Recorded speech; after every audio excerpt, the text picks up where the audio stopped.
Salut tout le monde et bienvenue dans le code vlog numéro 5, bienvenue à tous les nouveaux abonnés. Je me demande fortement d'où est-ce qu'ils peuvent venir, incroyable, je ne m'y attendais pas. Mais bref, bienvenue à tout le monde, on se retrouve pour cet épisode 5 où je pensais qu'à l'origine j'allais pas avoir grand chose à faire parce que ce que j'avais prévu de faire en fait c'était surtout commenter le code que j'avais déjà qui n'était pas commenté, donc clarifier le tout, et ça aurait pas fait beaucoup de choses à raconter quoi.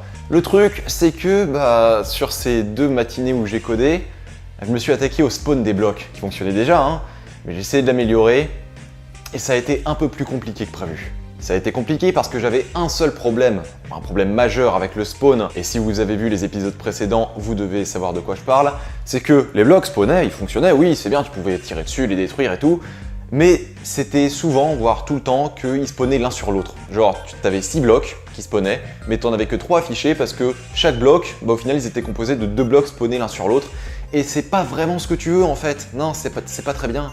Donc basiquement, mon objectif, quand j'ai fini de commenter tout mon code, mon objectif, c'était de détruire la superposition. Donc si on reprend tout mon travail depuis mercredi matin, j'ai commencé en streamant bien sûr, puisque maintenant je stream toutes mes sessions de code le matin sur Twitch. J'ai commenté tout mon code, j'ai rendu ça tout propre, ça se fait assez vite. Et ensuite, je suis directement allé sur le problème des blocs qui se superposaient. Donc à l'origine, le spawn des blocs, il prenait justement pas en compte les blocs qui étaient déjà spawn. Donc en gros, le Game Manager, qui est le dieu du jeu, comme je le répète 3000 fois par vidéo, il générait une valeur entre 1 et 8, ce qui définissait le nombre de blocs qu'on voulait spawn. Ensuite, on passait dans une boucle le nombre de fois qui avait été généré, et on spawnait des blocs. La méthode du Spawn Manager, qui était chargée de spawner ces blocs, générait elle-même une valeur entière entre -4 et 4, et cette valeur était ensuite utilisée pour définir la position sur l'axe X, donc sur l'horizontale, du bloc qui allait être spawn quoi. Mais justement ce code, même s'il fonctionnait et qu'il était un peu simple, il prenait pas en compte s'il y avait déjà un bloc à la valeur X générée. Ça fait que pour ce mercredi, l'idée que j'avais eue, c'était que le Spawn Manager trouve un moyen d'enregistrer la position des blocs déjà créés et puisse vérifier si le bloc qu'on va créer va prendre la place d'un bloc qui existe déjà. Et si c'est le cas, on le spawn pas, on le met autre part. Cette idée, elle n'était pas foncièrement mauvaise, mais j'ai pas réussi à l'exécuter correctement. Ça fait que j'essayais de stocker des positions, mais ensuite j'arrivais pas à les revérifier, les réutiliser.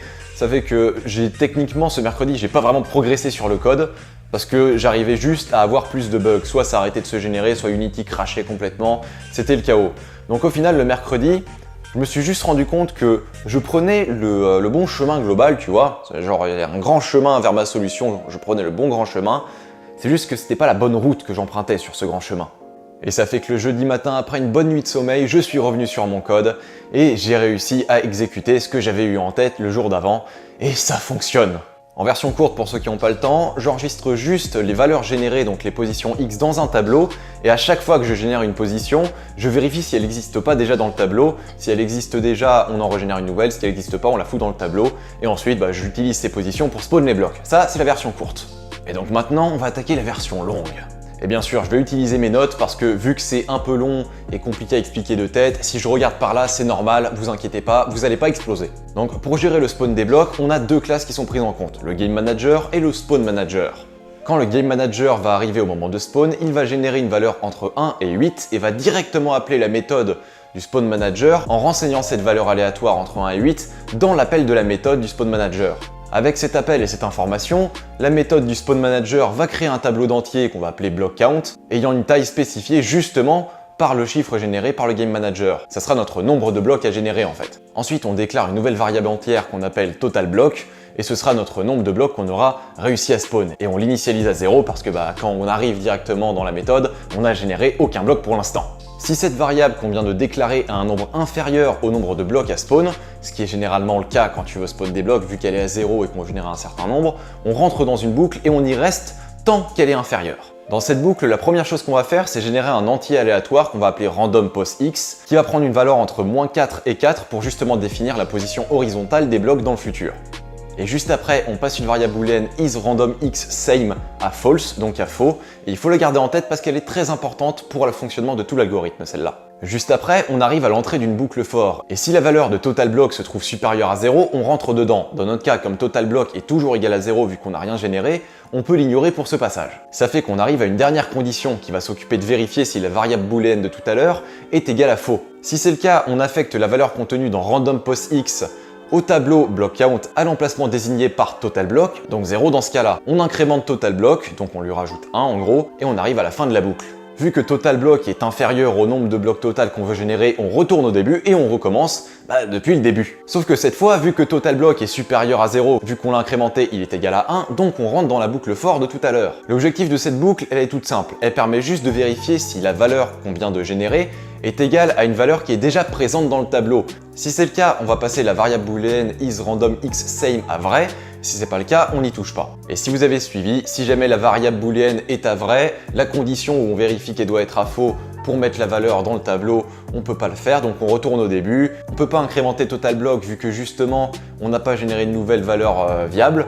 Donc on continue dans cette boucle jusqu'à ce qu'on ait le nombre de valeurs spécifiées par rapport au nombre de blocs qu'on recherche. Ça fait qu'à la fin de cette première grande boucle, on se retrouve avec un tableau d'entiers d'une certaine longueur qui contient plusieurs valeurs qui sont toutes différentes, obligatoirement différentes. Et maintenant, il faut utiliser toutes ces valeurs pour faire apparaître des blocs, et c'est bête et méchant. On fait une boucle for qui parcourt le tableau block count et qui affecte la valeur qui est présente à l'emplacement du tableau au moment où on passe à la position X d'un nouveau vecteur 3, puis on fait spawn le bloc. Et ça fait que tous nos blocs apparaissent et il n'y a aucune superposition. Pour le coup, je dois quand même fortement remercier Rominé parce que comme je streamais à ce moment-là, il était dans le chat et il m'a pas mal aidé. Donc le fonctionnement de cet algorithme lui revient quand même un peu. Avec cette méthode de spawn qui fonctionnait, j'ai ajouté le spawn des bonus qui permet d'ajouter une balle.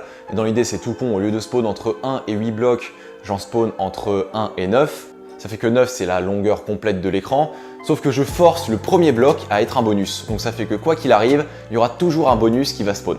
Directement après, en faisant des copier-coller très sales, j'ai rajouté des animations pour les bonus pour que justement, les blocs bonus ils descendent en même temps que les blocs normaux quand on tire et qu'on les prend pas et ainsi de suite. Ensuite, j'ai juste rajouté le fait que les PV des blocs sont définis par le score qu'on a. Et le score, bien sûr, je fais qu'il s'incrémente, donc il augmente de 1 après chaque tir.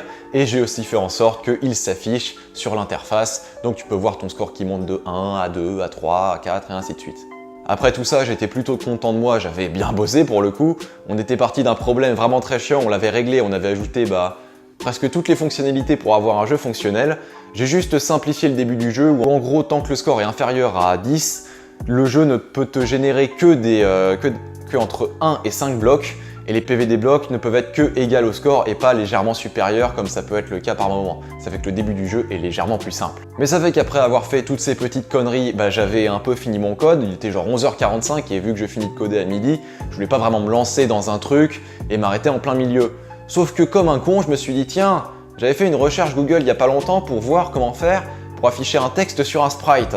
Et ça fait que sur un onglet, j'avais du code, quelques solutions pour justement faire ce que je voulais faire, afficher les PV des blocs sur les blocs. Ça fait que j'ai tenté d'appliquer le truc dans les 15 minutes qui me restaient et au final, malgré la saleté du code, ça fonctionne. Ou en gros, l'idée c'est tout con, c'est genre chaque bloc a un texte mesh, donc un texte en 3D qui est directement enfant du bloc à chaque apparition. Ce texte mesh prend la valeur des PV du bloc et avec un gros bordel de code que j'ai pas encore commenté, apparaît par-dessus le sprite. Et ça fait que voilà, les PV des blocs sont affichés sur les blocs et on se retrouve avec presque le jeu final quoi. Bon, il manque encore beaucoup de choses, genre il n'y a pas de condition de défaite, mais c'est une très bonne progression. En 2 matins, je suis plutôt content de moi pour le coup. Ça fait que l'objectif de ces prochains jours, ça va vraiment être finaliser tout ça. Et encore, ce sera vraiment finaliser le MVP, le produit viable minimum en fait. Donc ce qu'il faut, c'est que je corrige ou rende plus propre le code des textes mesh donc pour afficher les PV des blocs, pour que ce soit commenté, compréhensible, que je comprenne moi-même le code que j'ai copié-collé et qu'il puisse être compris. Que derrière, j'ajoute une condition de défaite. Ensuite, que j'ajoute les déplacements du joueur par rapport à la première balle qui atterrit sur le sol. Puis tous les trucs qui permettent d'avoir un menu principal, un menu de fin, appuyer sur un bouton pour recommencer, toutes ces conneries. Donc on n'a pas fini, il y a une bonne progression quand même, mais on est loin de la fin. Et je pense que c'est tout ce que je voulais dire, parce que j'ai déjà dit beaucoup de choses. Donc bref, merci à vous tous d'avoir regardé. Encore merci à tous ceux qui se sont abonnés via la petite pub ninja que j'ai faite dans la dernière vidéo Star Citizen. Ça fait plaisir de voir que ce type de contenu vous intéresse. Moi je vais vous laisser parce que la vidéo est censée sortir à 17h, sauf que je décale à 18h parce qu'au final c'est long à tourner et à monter ces trucs-là. Et si je continue à parler trop longtemps, je perds du temps. Donc bref, je vais vous laisser. Le mot de la fin, canette de bière vide. Enfin, c'est plus une bouteille, mais bon, on va pas faire chier quoi.